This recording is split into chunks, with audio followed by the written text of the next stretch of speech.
Alléluia. Alléluia. Seigneur, merci. Merci parce que tu te manifestes. Merci parce que tu agis, parce que tu es là. Et Seigneur, merci pour ce privilège de pouvoir se tenir dans ta présence. Ce privilège de pouvoir être unis, Seigneur, dans ta présence ce matin. Et de pouvoir te louer, t'adorer. Et de savoir que tu es là, que tu sièges au milieu de nous. Parce que tu sièges au milieu des louanges de ton peuple. Seigneur, merci pour ce privilège que tu nous fais. Ce privilège de ta présence. Et on veut encore te dire merci. Merci pour ce temps que tu nous donnes de vivre. Amen.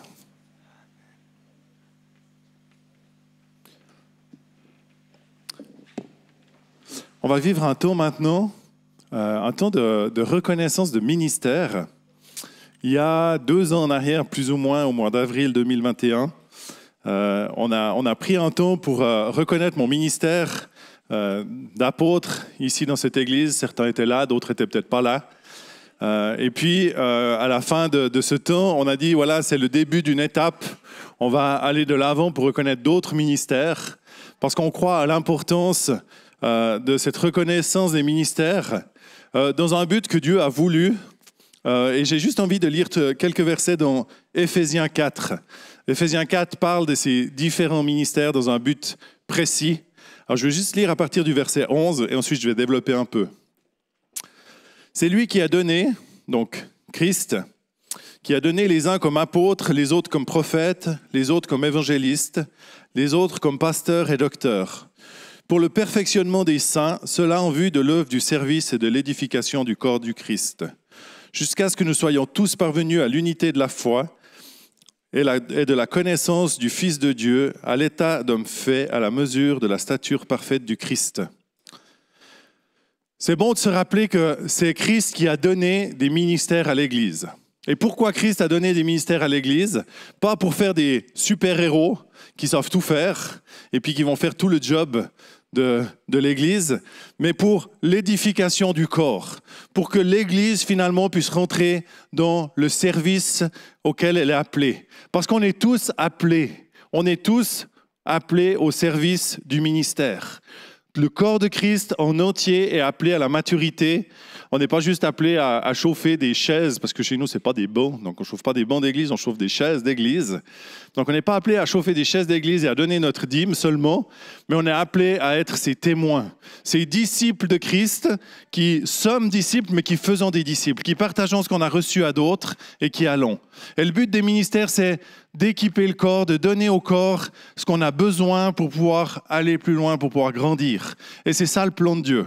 Alors on peut se dire, ben voilà, maintenant on va reconnaître 2 ministères de plus, on sera déjà bien équipé, puis bientôt il y en aura encore quelques-uns de plus, et puis on aura tous les ministères super, on a une super église. Mais si on s'arrête là, on n'a pas atteint l'objectif.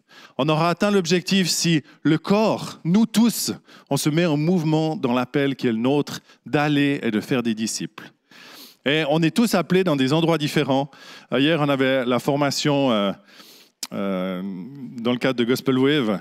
Et puis, c'est Jonathan qui a donné son témoignage et qui a partagé la manière dont il faisait des disciples dans son domaine d'activité. J'ai trouvé ça juste magnifique de voir la façon dont Dieu l'a appelé dans son domaine. Si vous voulez plus d'infos, vous pouvez aller vers lui. Il va volontiers vous partager son témoignage. Mais on est tous appelés. Il n'y a personne qui est dans un endroit sur cette terre où il ne peut pas être ce témoin, être une personne qui a une influence, être une personne qui amène quelque chose de bon. Et nous, on est là pour vous aider à grandir, pour vous aider à aller plus loin et pas pour être les gens qui savent tout faire. Et puis quand on a enfin quelqu'un, on se dit « OK, on va l'amener au ministère et puis lui, ils vont s'en occuper ». Non, ce n'est pas ça le but. Vous êtes équipés pour accompagner des personnes et on est là pour vous faire grandir. Donc ce matin, on va prendre un temps pour prier pour Caroline et on veut reconnaître son ministère prophétique. Et on va prendre un temps pour prier pour Jean-Michel et on veut reconnaître son ministère pastoral. Alors pour Jean-Michel, vous me direz, oui, mais attends, ça fait longtemps qu'on dit que Jean-Michel, il est pasteur dans cette église. Alors c'est vrai, on a un petit problème dans notre monde occidental, c'est qu'on reconnaît tous les ministères comme pasteurs.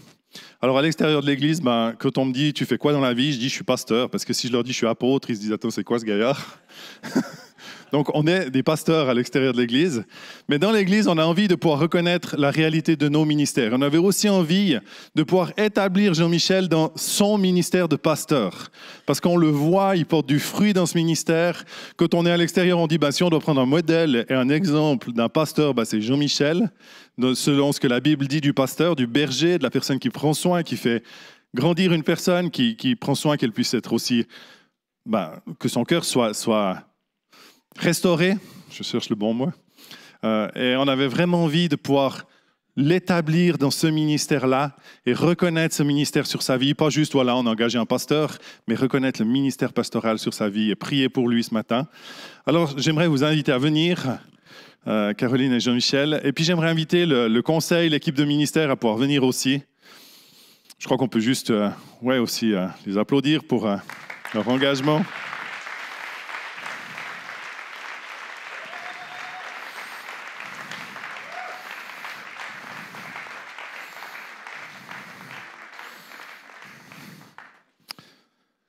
Et puis c'est vrai que je présente mon épouse, Caroline, mais on a vraiment aussi, ça fait un certain temps qu'on chemine ensemble. On s'est posé la question il y a 2 ans en arrière, est-ce qu'il faut reconnaître directement les 2 ministères ensemble? Quand on a reconnu mon ministère apostolique, puis il semblait que c'était un peu trop vite. Mais ça semble être le bon temps aussi pour pouvoir reconnaître ce ministère prophétique sur sa vie. Et puis, on voit les fruits. Elle travaille aussi avec toute une équipe dans ce domaine-là au niveau de l'Église. Et puis, on va aussi honorer cette équipe de personnes qui se mettent en route, qui travaillent à ça et à développer le prophétique parce qu'on croit que c'est réellement essentiel. C'est essentiel à l'intérieur de l'Église, mais c'est aussi essentiel à l'extérieur de l'Église. Parce que quand Dieu révèle des choses dans ce monde à des personnes, ça ouvre le ciel et les gens tout d'un coup reçoivent des révélations. Et on croit vraiment à l'importance de ça. Donc, on est aussi reconnaissant de pouvoir vivre cette réalité-là aujourd'hui et de pouvoir élargir ces ministères dans l'Église. Du coup, j'aimerais vous inviter peut-être à vous lever en tant qu'Église. On va prier, on veut se mettre aussi à l'écoute de Dieu. On va vivre ça assez simplement, mais si tout d'un coup, il y a quelqu'un qui reçoit une parole prophétique, qui aimerait la partager, vous pouvez juste venir vers moi. Et puis, ceux qui sont là, ceux qui veulent prier, on va peut-être se resserrer un tout petit peu, serrer un peu le cercle. Et puis, vous prenez juste le micro à tour de rôle pour ceux qui veulent prier après moi. Seigneur, on veut te dire merci parce que tu donnes à l'Église les ministères. Et tu nous donnes, Seigneur, Caroline, Jean-Michel, Seigneur. Et ce matin, on veut te dire merci, Seigneur, pour ce privilège de les avoir avec nous dans cette Église. Merci, Seigneur, pour ces dons qui sont pour l'Église, ces dons que tu leur as donnés, Seigneur. Merci pour ce ministère prophétique de Caroline, Seigneur. Merci pour cette sensibilité que tu lui as donnée à ton esprit, cette écoute, Seigneur. Et on veut le reconnaître aujourd'hui, on veut l'établir, Seigneur, sur sa vie, mais aussi dans cette Église. Seigneur, on veut te dire merci pour Jean-Michel, pour ce cœur pastoral, Seigneur, qu'il a, ce cœur pour aider d'autres à vivre dans la plénitude, Seigneur, de ce que tu as prévu pour eux. Et Seigneur, on va aussi l'établir comme pasteur au milieu de nous aujourd'hui. Et on te dit merci, Seigneur, pour ces dons que tu nous fais. Amen. Seigneur, nous honorons les appels, l'appel prophétique, l'appel pastoral sur la vie de Caroline, sur la vie de Jean-Michel. Nous libérons ça. Je veux libérer la voix prophétique sur la vie de Caroline, l'onction prophétique. Nous déclarons que c'est un temps où les prophètes se lèvent et les prophétesses se lèvent. Dans le nom de Jésus, on veut déclarer maintenant que cette voix est libérée, qu'elle grandisse, que l'influence grandisse, non seulement dans cette église, mais au-delà des murs de cette église. Que cette voix prophétique résonne dans cette région, résonne dans ce canton, dans ce pays, que ce qui est libéré au niveau des paroles prophétique puisse amener un changement dans la société, puisse amener un changement dans les vies. On veut voir des vies transformées, mais on veut surtout avoir une vue d'ensemble de ce que tu es en train de faire au ciel pour qu'on puisse le voir se passer sur la terre. Et Seigneur, nous prions pour Jean-Michel que tu libères cette onction du bon berger qui quitte les 99 pour aller chercher celui qui va pas bien, Seigneur. Je te remercie parce que tu libères ça sur sa vie et tu l'amènes à équiper d'autres à faire cela pour que tous aillent chercher la brebis perdue. Tous ceux qui ont besoin de toi, Jésus. Tous ceux qui ont besoin de toi dans cette société. Merci, Jésus.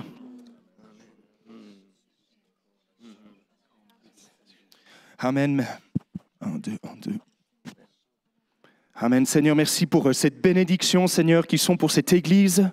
Merci parce que c'est un don que tu fais à l'Église, Seigneur. Un don que tu fais au corps de Christ, Seigneur, en établissant ces personnes.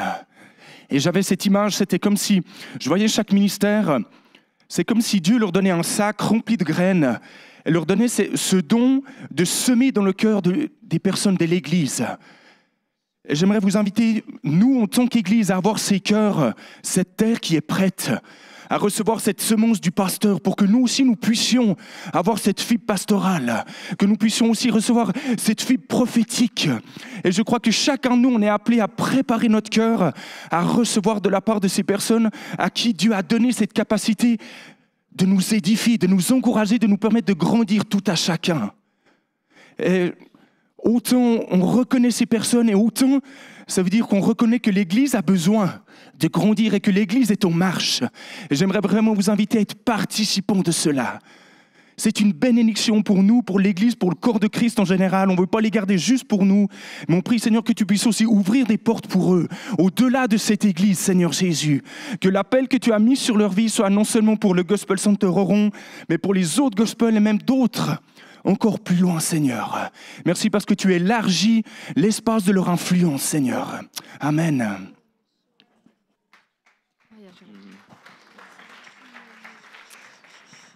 Ouais, Saint-Esprit, on honore ce que tu as mis en Caroline, on honore ce que tu as mis aussi en Jean-Michel. On reconnaît ça aujourd'hui. Et merci que ce soit guidé, leur ministère soit guidé par ton premier amour. Ce premier amour aussi pour toi, ce premier feu aussi pour toi.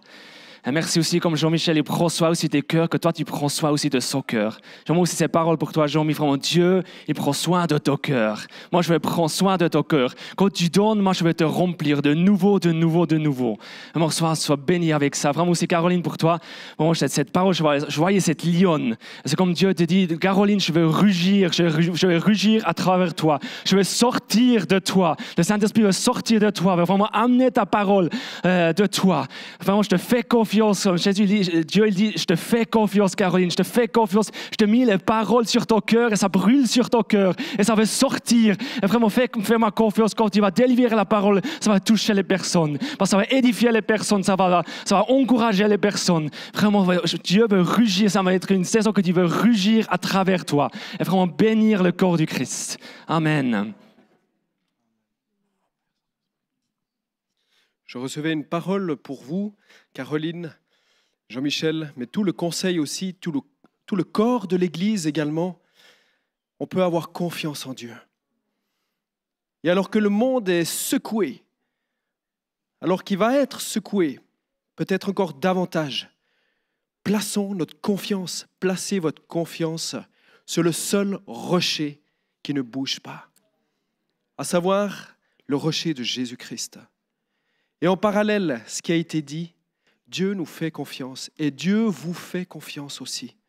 Parce que vous êtes son corps, parce que vous êtes ses mains, parce que vous êtes ses pieds, parce que Caroline, tu es son cœur, parce que Caroline, tu es sa bouche, parce que Jean-Michel, tu es son corps, parce que son cœur, parce que Jean-Michel, tu donnes de ta personne, parce que le conseil, vous allez chercher le cœur de Dieu. Il vous fait confiance pour rapporter ce qu'il a sur son cœur, afin d'édifier l'Église, afin que le corps puisse être prêt à semer aussi par rapport à ce qu'il a été dit autour de lui, et que le monde, en désespoir, puisse dire nous avons besoin de la seule personne qui puisse sauver, c'est-à-dire Jésus-Christ. À toi soit toute la gloire, Seigneur, et nous sommes tes adorateurs. Amen. Caro, j'ai une vision de toi.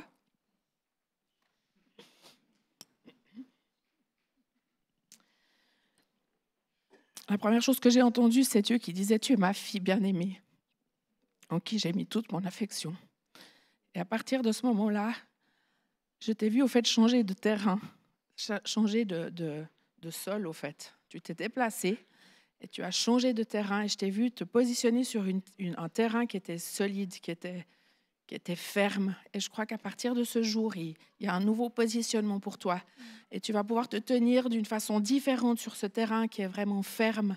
Et tu peux être assuré que tu entends de Dieu, que tu es sa fille bien-aimée. Et tu peux te positionner sur ce nouveau terrain qui est solide. Et tu vas voir des choses se passer, des choses que tu vas déclarer qui vont venir. Et vraiment, saisis cette nouvelle position sur laquelle tes pieds sont solidement ancrés. Sois vraiment béni, on est fiers de toi.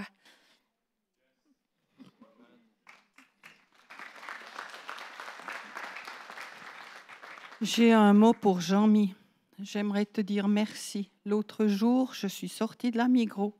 Jean-Mi est venu vers moi, les bras gros ouverts comme ça. Et je me suis tellement sentie accueillie. Parce que toutes ces années, je n'ai plus pu venir à cause de plein de blessures. Et c'est grâce à ça que je suis là aujourd'hui. Et quand tu as parlé du bateau, c'était pour moi. Amen.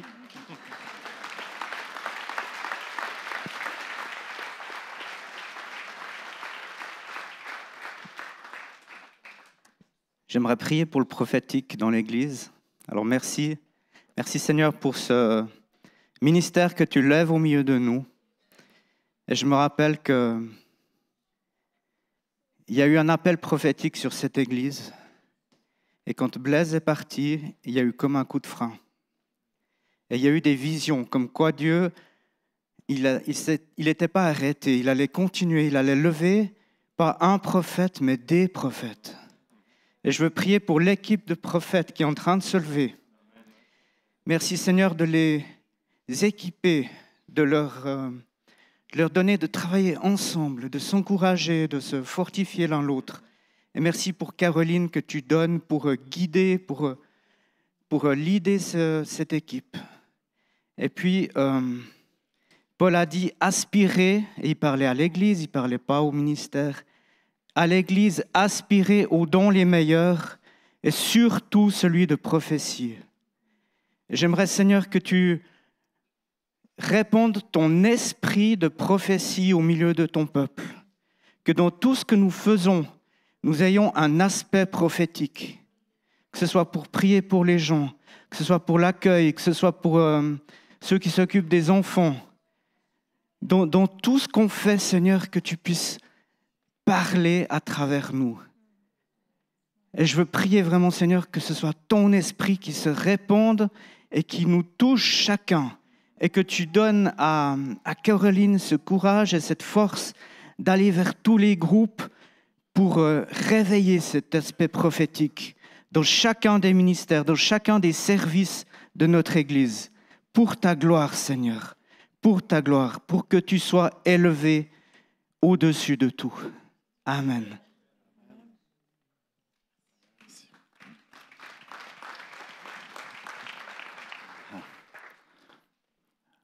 Le Seigneur dit, j'ai ouvert un ciel sur vos vies et que j'ai déversé depuis votre jeune âge, j'ai planté dans vos vies. Et j'ai vraiment la sensation que Dieu disait, mais il ne faut pas penser que c'est quelque chose de nouveau. Ça a toujours été là et ça va avoir un fruit beaucoup plus rapide que ce que vous espérez. Ce n'est pas le fruit d'aujourd'hui, ce n'est pas la reconnaissance qui va vous permettre de porter beaucoup de fruits, mais c'est ce qui va vous permettre d'être libéré et de le donner de manière surnaturelle. Et j'avais vraiment ce mot qui vient très fort, mon esprit c'est surnaturel, parce que vous allez avoir des paroles à propos, des paroles de connaissance pour édifier l'Église. Non seulement vous allez rentrer dans votre ministère de manière officielle devant nous tous, mais vous allez devoir rentrer dans le monde avec notre soutien. Et Caroline, j'aimerais pouvoir dire devant l'Église que je veux soutenir à fond ton ministère. Jean-Michel aussi, mais Caroline, on a un lien différent. Et notre ministère à tous se passe aussi sur le parking de la Migros. Quand je priais pour toi, Jean-Mi, j'avais vraiment ce côté de... Je voyais que Dieu allait élargir tes épaules, des épaules spirituelles pour porter d'autres. Et je te voyais avec ce mouton sur le dos, et vraiment comme ce berger qui prend un mouton et qui le ramène. Et tu avais cette capacité de porter. Je voyais que plus tu le faisais, plus tes épaules allaient encore s'élargir. Et je sais que Dieu va renforcer tes épaules spirituelles pour que tu sois capable de porter encore d'autres dans ton ministère. Amen. Je ne sais pas s'il y a encore quelqu'un qui a quelque chose. Amen. Merci à vous.